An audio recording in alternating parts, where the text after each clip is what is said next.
Okay, so we're going to make the top part of our muffin or cupcake, or I guess it could be kind of an ice cream cone too. I'm going to make the top part, and basically we need to cut a circle. So the cap that I used here is just slightly smaller than the other one. So I just made up my size circle by just kind of guessing, right? So I found some things that would make a nice circle. So the bigger the poof on the top, right? That's the bigger the muffin top you'll have. So think about what size you want. You know, you can look for larger items that you can use to trace. It just depends on the size of the scrap you have. So I think I will use that pink plastic bowl. So I'm just going to lay down my fabric.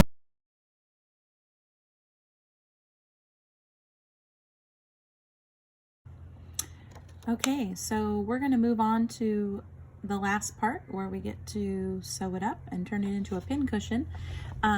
So we just got done cutting our 3-inch round. So after we do that, we're going to baste around the very edge. And so basting is another word for a running stitch. So that was the first type of stitch we learned, where we go in and out, up and down, so that when we pull it together, it will gather and cinch it together until it makes a little sack that we can stuff with stuffing to make the top of our muffin. Okay, so we're going to gather the circle and then put it inside the cap and then sew it to the top. So these are the last few steps. So it said to start with a 3-inch circle, which is really more the size of my roll of tape, right? But I decided, because my bottle cap was wider, that I wanted a bigger muffin top. So we'll see how it looks. But so about this size, or slightly another inch smaller possibly. So when I sew together this piece that's going to be cinched, it does not matter what color thread I use, because it's not going to be seen. It's simply a piece that's going to be underneath all of the stuffing, and so no one will ever see it. So we're going to sew all the way around, and we're going to do that stitch that we practiced for the first time. So that is the running stitch. So it has a dashed line. So remember we talked about running was when you're running, if I was to take a picture of your footprints while running, there'd be a pretty big space between each one, right? So we don't want to leave too big of spaces, but we're going to cinch it together, and we don't want our stuffing to come out. So what we're going to do is start sewing near an edge. Okay, so always start from the inside of the fabric so that our knot doesn't show. Okay. All right, so what we're going to do is a running stitch, so in and out. So we go down, up, down, up, down, up. So we're going to use our running stitch all the way around the edge, just leaving about a pinky's fingernail width of space. So that's about a 1/2 inch. So I always start from the inside, I came to the outside, and now I'm going up and down, up and down. So the easiest way to do that is to actually sew more than one stitch at a time.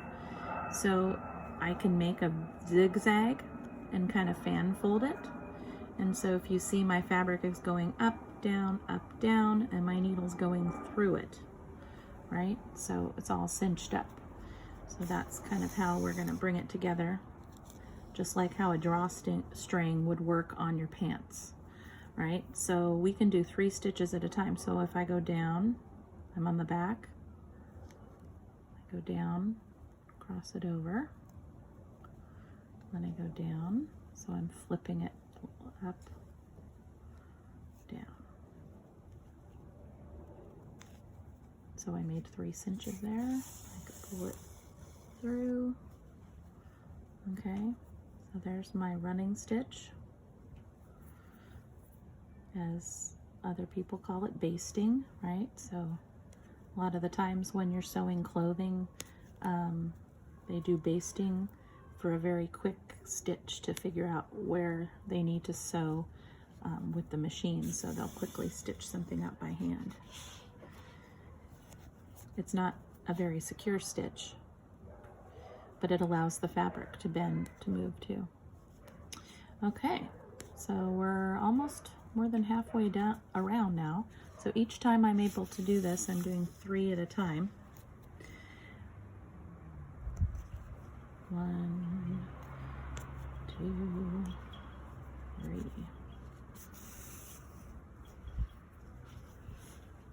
Okay, so down, up, down, up, down, up, and then I'm going to pull it through. Oh, and sometimes that happens. It gets caught on the fabric, so that's why you don't want to pull too fast. Now notice how I'm not keeping it cinched up, right? It's hard to keep it that way. We'll wait till the end to pull it all the way around. Okay, so down, up, there. Almost all the way around. And I've got about 2 inches left to go. So I'm going to get back to where I started,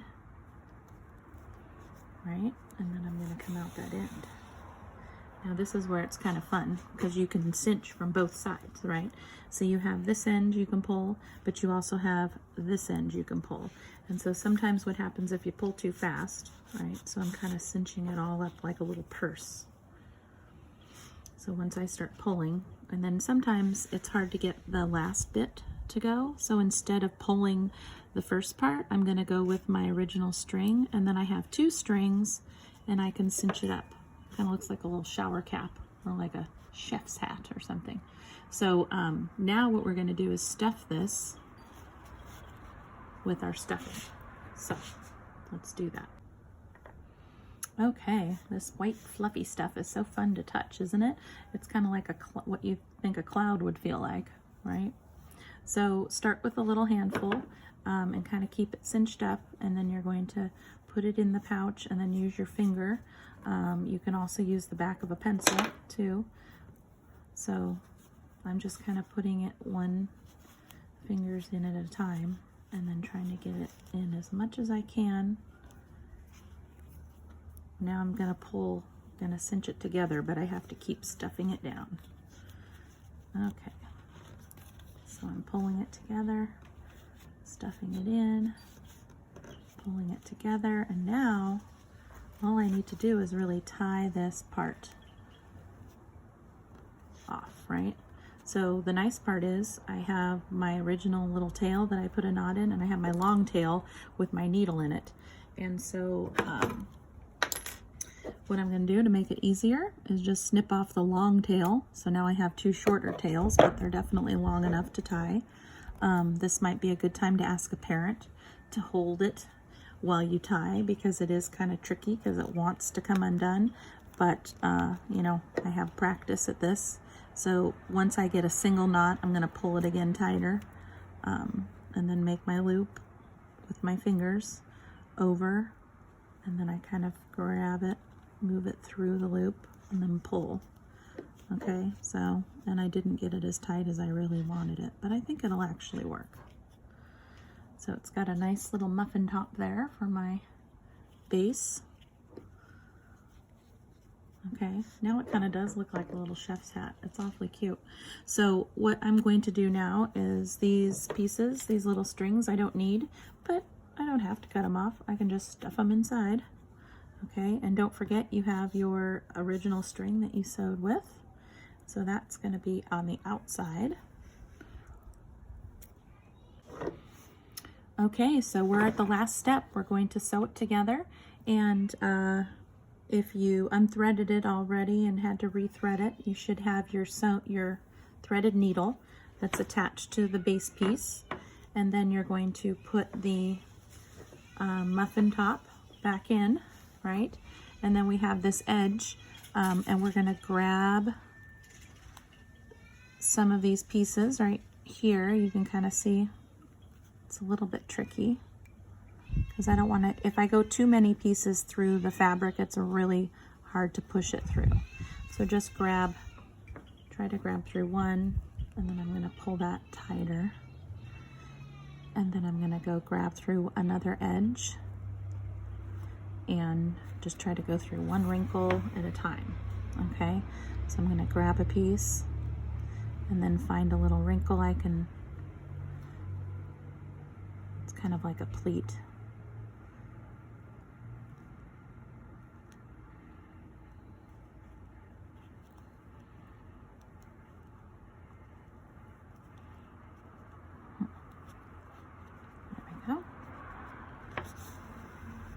Okay, so getting it attached and trying to make the seams disappear, right? So I'll have to kind of make sure I keep pulling that tighter. So I'm going to put